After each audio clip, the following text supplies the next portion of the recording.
Hey, this is Glenn, and welcome to another episode of Difficult Questions. This one, what is a just revolution?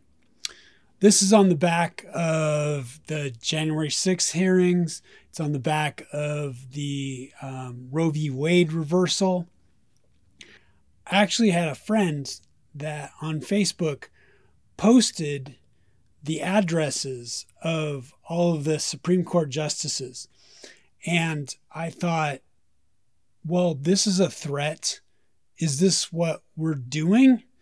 Because what are you willing to accept as far as a revolution? Because I think in a revolution, you have to accept death.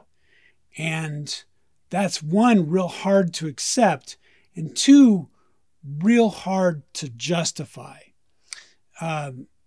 I always say life is important until it's not. And people in the US have a hard time with that, but it's true. I started looking at revolution really wholeheartedly in the 2008 housing crisis, because I lost my home. Fortunately, I never went homeless, but that's what started me doing all my research and trying to solve the homelessness conundrum in the United States. And I thought that after 2008, that was going to be revolution, because what was happening is the middle class that had been promised the American dream started to go homeless.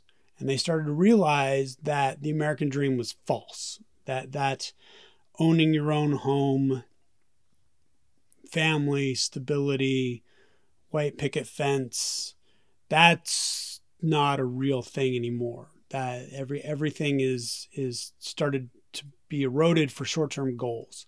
And so I thought, okay, this is a revolution. And I remember going to Harbor Freight, and I saw a machete was $6 at Harbor Freight. And I thought, oh, it's on, because all these middle-class people that were promised stability are now going homeless, and they're educated, and they're not supposed to be homeless when you're educated and playing the game. This is what's going to spark the revolution. And machetes are only $6 at Harbor Freight. But it never happened. And I started wondering, why did that not happen? So I started looking at other revolutions. And I came to the conclusion that it's food security. Food insecurity is the thing that sparks revolution, because people have something to live for as long as they have access to food. They have access, they have something to live for in taking care of their families, taking care of their children. They're not going to just throw it all away to fight and to accept violence and accept that life is important until it's not, until they can no longer feed their families. And that's the key, because I was looking at the French Revolution and what sparked that.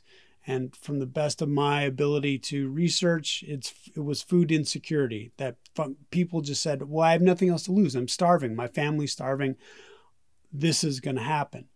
And in a revolution, you have to be able to devalue life. And that's something that we do, because I've been working on homelessness. We accept that there's a class of disposable people. We don't like to admit that. We want to blame the person for their situation. So then that way we feel better about ourselves. But in a revolution, you actively have to devalue life.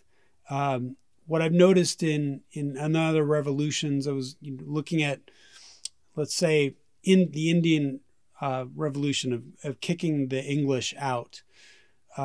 They held fast to their ideals without, for the best of their ability, and it was a failure at some point, without devaluing human life. So I think that it's just, in quotes, just in history's eyes, as long as you say, we want freedom, but you don't make the next step of, we want freedom, therefore we need to kill those people. whenever someone decides that we need to kill those people, that becomes really hard for the international world to swallow. I think the United States is also in a very specific world setup, because the US dollar is the world currency, whether we like it or not. So as soon as we go into revolution, that dollar is going to degrade. People are going to have less confidence in it. And there's a real incentive to not have that happen. Also, a revolution in the United States would have global consequence that nobody wants. So there's this need for stability, and we don't necessarily have food insecurity. And we have this rule of law that we've established, and people like their stability. So I think that I always tell people, you know, they'd say the world is burning down. I say, the world is always burning down. And the United States isn't going to go anywhere. It's too big. I was looking at other revolutions. In fact, this latest revolution in Sri Lanka, you know, that's a small country. People invaded the capital and the president fled. Arab Spring, different smaller countries, where our country is very huge. So you have this January 6th invasion of the capital by people. In no way was the government harmed. It was a show, because in order to enforce a revolution, you have to have what I've seen, the support of the military, right? Whenever I look at coups, Libya, before Muammar Gaddafi got dethroned, when he, in the 60s, when he got in power, he was part of the military, and he was able to get cohorts in the military to actually dethrone the current ruler.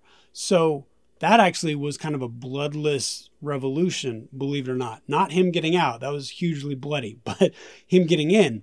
So in order to enforce your ideals, you have to have the military backing. And usually in a country, that's the army.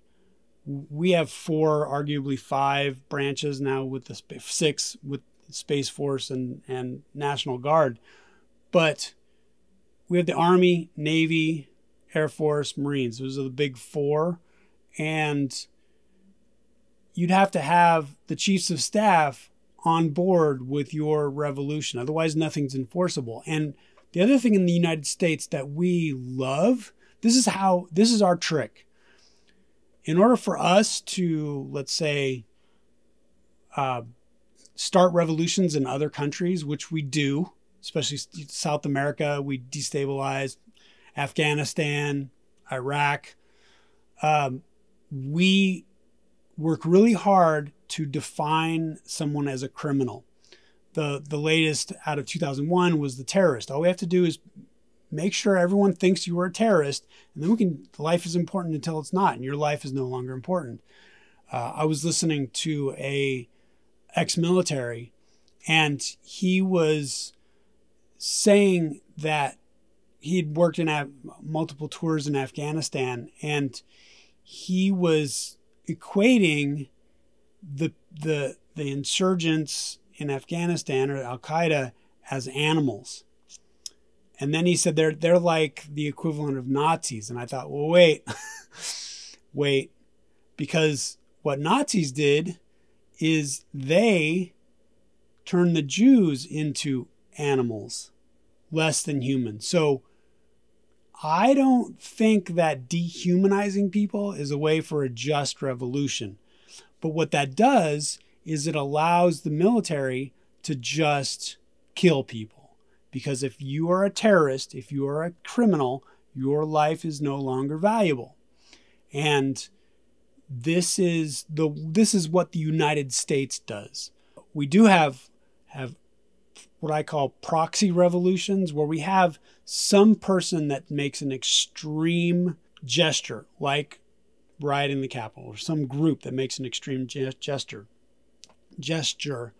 and then the world around them goes, especially in the United States, says, that's crazy. Okay, let's compromise. And we go back to the rule of law, because we get angry, but emotion and anger gets us to the point of action, but it doesn't carry us through. I think that the only way for a just revolution to happen is for that revolution to hold on to the ideal without dehumanizing people, without getting angry. This just needs to happen. Instead of this needs to happen by killing that person. I think that is what a just revolution is. So back to our proxy revolutions. There have been a few things where, let's say, the FBI was overstepping their bounds with citizens and they got cornered. One was David Koresh in Texas, and people saw that and went, whoa, you're overstepping your bounds. And then that also Ruby Ridge was where people thought, okay, this guy is getting cornered and the FBI is shooting his wife. So that's bad. Shooting his wife with a baby in the woman's arms. So the FBI wasn't able to make that person a criminal enough for the rest of the world to kind of agree. So then the FBI had to look at the way that they're working. Maybe we're getting a little too heavy-handed. So we have these proxy revolutions where we have the opportunity to say, okay, that's too much. Let's step back and let's go back to negotiate and let's go to the rule of law. One of the big ones that I am really drawn to was John Brown, and he was an abolitionist and he believed that slavery was wrong, and God told him that he needed to change this. So he just started killing slave owners. And then he wanted to start a revolution and tried to break into an armory, a federal armory. And that's when people said, okay, this is too much. So I think that to have a just revolution, again, you have to either have the army on your side, keep to a consistent ideal without demoralizing people, but you have to be willing to kill people. And then you can have these fast revolutions. Or what I see in the United States is the revolution from the inside of learning the game, getting good at the game, subverting the game, rewriting the game. And that's the way I think. It's slow, but I honestly think that that is the just revolution that we accept, especially in the United States. We're not a small country. We're a very diverse country. There are a lot of people trying to turn people into criminals.